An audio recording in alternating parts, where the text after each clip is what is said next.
One of the biggest problems for humanity in the past few decades has been the global warming. The source of the global warming is the extra and overproduction of CO2 by using different kind of fuels.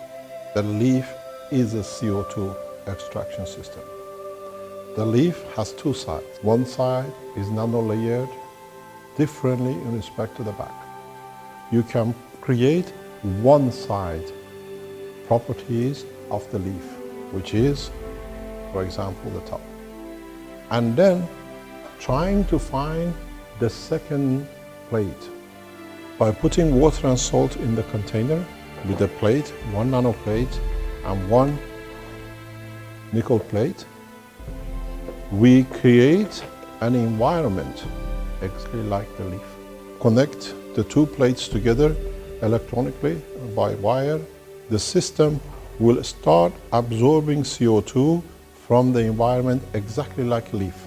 You can extract it as you need it. Simple zinc plate.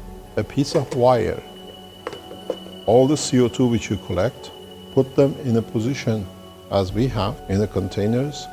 You can lead and extract energy back from the material you have collected. You can see 12 volts is unlimited energy. You can charge a battery, you can charge anything you want to do. So you can go to Keshe Foundation website, www.keshefoundation.org, go to the shop and order a system for yourself or for your family and friends.